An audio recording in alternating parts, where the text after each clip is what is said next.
Hello दोस्तों, नमस्ते, जय माता दी। मैं अपने चैनल सोनम अवधी लोकगीत, नेहा अवधी लोकगीत दोनों पे स्वागत करती हूँ। और ये गाना दोनों पे जाएगा। आप लोग वॉच करिएगा और कमेंट बॉक्स में जरूर बताइएगा कि हमारा गाना आप सबको कैसा लगा। अगर अच्छा लगे तो हमारे चैनल को लाइक, सब्सक्राइब, शेयर जरूर करें।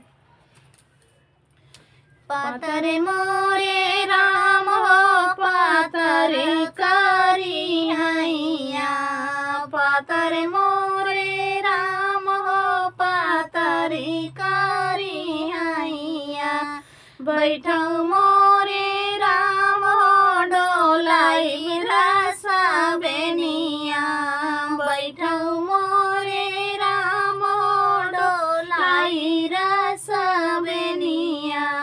पातर मोरे राम हो पातरी कारी हैया, पातर मोरे राम हो पातरी कारी हैया। सोने की थाली में जेवना बनाए, सोने की थाली में जेवना बनाए। जेव मोरे राम हो डोलाई रसा बेनिया, जेव मोरे राम हो डोलाई रसा बेनिया। पातर मोरे राम हो पातर कारी हैया, पातर मोरे राम हो पातरी कारी हैया।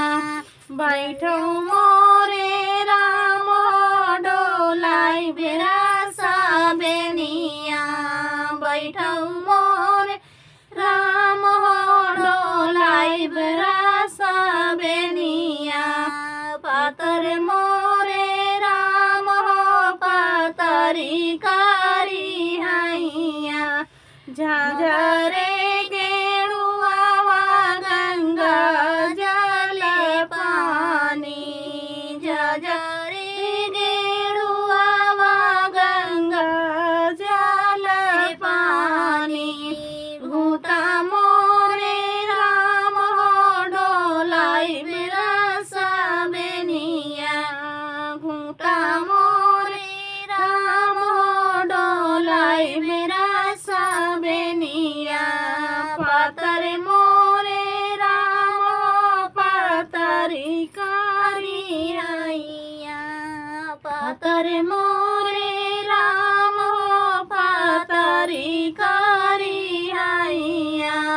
बैठो मोरे राम हो डोलाई बिरसा बेनिया, बैठो मोरे राम हो डोलाई बिरसा बेनिया। लाची लवंग रस बिरवा जोराए, लाची लवंग रस बिरवा जोराए। पूछा मोरे राम हो डोलाई बिरसा बेनिया, पूछा मोरे राम हो डोलाई बिरसा बेनिया।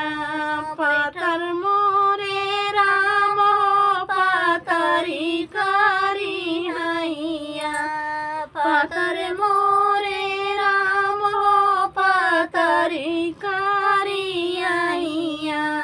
बैठो मोरे राम हो डोलाई बिरसा बेनिया, बैठो मोरे राम हो डोलाई बिरसा बेनिया।